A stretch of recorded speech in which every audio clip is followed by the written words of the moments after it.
నిత్య పూజలివివు నేరిచిననో ప్రత్యక్షమైనట్టి పరమాత్మునికి నిత్య పూజలివివో.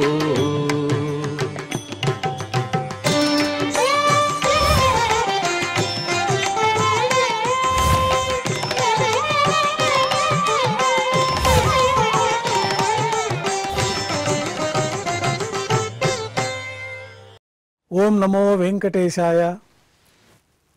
ఈరోజు మంగళవారము, శ్రీ విశ్వావసునామ సంవత్సరము, దక్షిణాయనము, వర్ష ఋతువు, భాద్రపద మాసము, శుక్లపక్షము, తదియ తిథి, హస్త నక్షత్రము, ఆగస్టు 26, 2025.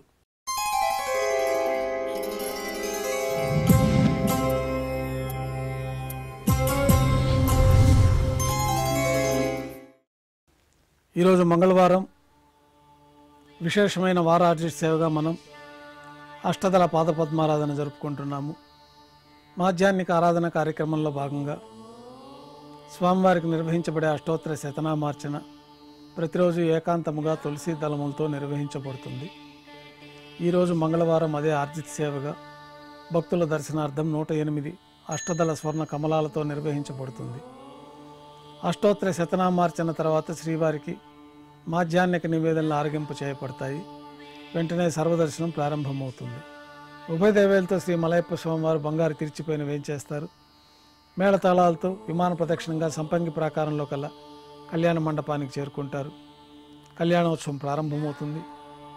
పుణ్యాహవచనము, అంకురార్పణ, రక్షాబంధనము, అగ్నిప్రతిష్ఠ, శ్రీవారికి అమ్మవార్లకి కళ్యాణోత్సవం సందర్భంగా నూతన పట్టు వస్త్రాల సమర్పణ, మహాసంకల్ప పఠనం, మాంగళ్యాల ఆరాధన పూర్తయిన తర్వాత శ్రీవారి తరఫున అమ్మవార్లకు మాంగళ్యాల సమర్పణ, కర్పూర నీరాజనం, విశేషమైన హోమాలతో పూర్ణావతి పూర్తయిన తర్వాత మాలా పరివర్తనం అనే కార్యక్రమాన్ని నిర్వర్తించి ఉభయ దేవేలను శ్రీవారి చెంతకు చేర్చి ఈ సందర్భంగా అక్షతారోపణం అనే వైదిక కార్యక్రమాన్ని నిర్వహించిన తర్వాత కర్పూర నీరాజనము, నైవేద్యము, తిరిగి కర్పూర నీరాజనంతో కళ్యాణోత్సవం పూర్తవుతుంది.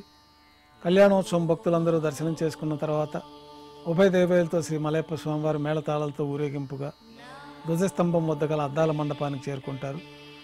అద్దాల మండపంలో ఊంజల్ సేవలో భాగంగా వేదపారాయణ నడుమ ఊంజల్ సేవ నిర్వహించి కర్పూర నీరాజనంతో ఊంజల్ సేవ పూర్తి చేసుకుంటారు.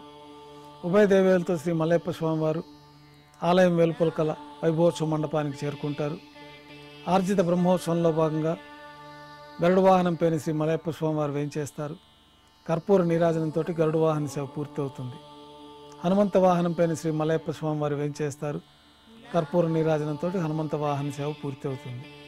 పెద్దశేష వాహనం పైన శ్రీ మలయప్ప స్వామివారు వేంచేస్తారు. కర్పూర నీరాజనంతో పెద్దశేష వాహన సేవ పూర్తవుతుంది. బంగారు తిరిచిపోయిన శ్రీ మలయప్ప స్వామివారు వేంచేసిన తర్వాత ఉభయ దేవేరులతో కలిపి శ్రీ మలయప్ప స్వామివారికి కర్పూర నీరాజన సమర్పణతోటి ఆర్జిత బ్రహ్మోత్సవం పూర్తి అవుతుంది. సాయం సంధ్య వేళలో 1000 దీపాలతో అలంకరించబడి ఉన్న సహస్ర దీపాలంకరణ సేవ మండపానికి ఉభయ దేవేలతో శ్రీ మలయప్ప స్వామివారు చేరుకుంటారు. వేదం, గానం, నాదం నడుమ సహస్ర దీపాలంకరణ సేవ నిర్వహించి నక్షత్ర నీరాజనం, కర్పూర నీరాజనం సమర్పించి ఉభయ దేవేలతో శ్రీ మలయప్ప స్వామివారు 4 తిరువీధుల ఉత్సవం జరుపుకొని భక్తులను అనుగ్రహించి ఆలయానికి చేరుకుంటారు. ఆలయంలో ఆస్థానం పూర్తయిన తర్వాత గర్భాలయంలో వేయించేస్తారు. వెంటనే రాత్రి తోమాల సేవ ప్రారంభమవుతుంది. ఉదయం సమర్పించిన పుష్పమాలికలు చల్లింపు చేసుకుని గర్భాలయాన్ని శుద్ధి చేసుకొని బంగారు పంచపాత్రలో శుద్ధ జలాన్ని నింపుకొని శ్రీ వైకానస భగవత్ శాస్త్రోక్తమైన విధానంలో దేవతామూర్తులందరికీ ఉపచారాలు సమర్పించి కొత్త పుష్పమాలికలతో మూలమూర్తికి, ఉత్సవమూర్తులకు అలంకరణ జరిపి చతుర్వేద మంత్రాలతో మంత్రపుష్పాన్ని సమర్పించి నక్షత్ర నీరాజనం, కర్పూర నీరాజనంతో రాత్రి తోమాల సేవ పూర్తవుతుంది. తులసి దళములతో అష్టోత్తర శతనామార్చన నిర్వహించిన తర్వాత రాత్రి నైవేద్యంలో భాగంగా అన్నప్రసాదాలు, పన్యారాలు, దోశ, ఘంటానాదం మధ్య నైవేద్యంగా సమర్పించి తిరువీస నైవేద్యం పూర్తయిన తర్వాత భక్తులని సర్వదర్శనానికి అనుమతిస్తారు.